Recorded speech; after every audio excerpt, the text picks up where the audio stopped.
మన భారతీయ ఆధ్యాత్మిక సాంప్రదాయంలో వేదాంతానికి అద్భుతమైనటువంటి గ్రంథం అష్టావక్ర గీత. ఈ గీత సంభాషణలో ఒకవైపు మహాజ్ఞాని అష్టావక్ర మహర్షి, మరోవైపు జనక మహారాజు ఉన్నారు. ఈ సంభాషణలో జీవితానికి సంబంధించిన అత్యంత ముఖ్యమైన ప్రశ్నలు, మన మనసులో మెదిలేటువంటి సందేహాలు, వాటికి ఇచ్చినటువంటి జవాబులు నేటికి మనకు మార్గదర్శనం చేస్తున్నాయి. అదేంటో చూద్దాం. అష్టావక్రుడు అసలు ఎవరు? అష్టావక్రుడు చిన్నప్పటి నుంచి శరీరంలో 8 చోట్ల వంకర్లతో పుట్టాడు. అందుకే ఆయన్ని అష్టావక్రుడు అని పిలుస్తారు. శరీరానికి లోపాలు ఉండొచ్చు, కానీ జ్ఞానంలో మాత్రం ఎలాంటి లోపం ఆయనలో లేదు. వేదాంత సత్యాన్ని అత్యంత సరళంగా బలంగా చెప్పినటువంటి ముని అష్టావక్రుడు.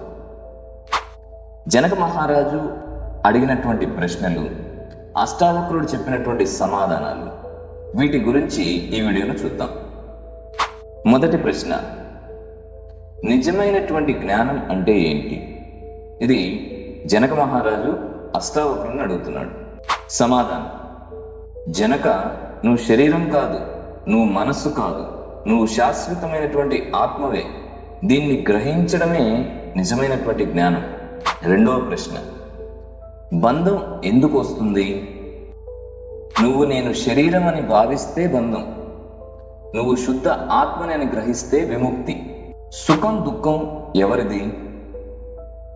అష్టావక్రుడు ఇలా చెప్పాడు, సుఖం దుఃఖం శరీరానికి చెందుతాయి, ఆత్మకు అవి తాకవు. ముక్తి ఎలా సాధ్యం?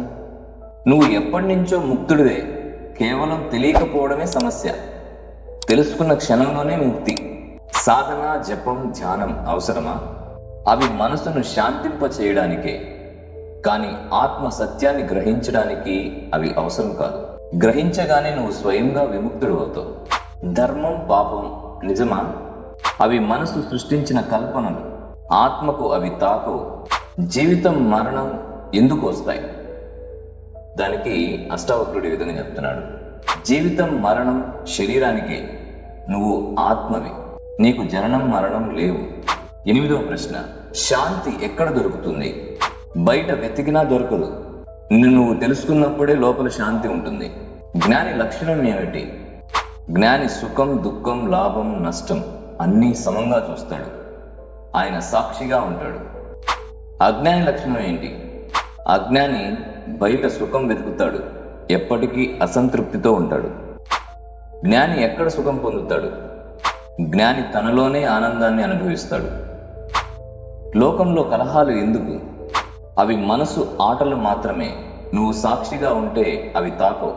నేను ఎవరిని? నువ్వు నిత్యమైన శాశ్వతమైన మార్పు లేని ఆత్మవే. అత్యున్నత జ్ఞానం ఏమిటి? బంధం లేదు, విముక్తి లేదు, నువ్వు ఎప్పటి నుంచో స్వేచ్ఛావంతుడివే.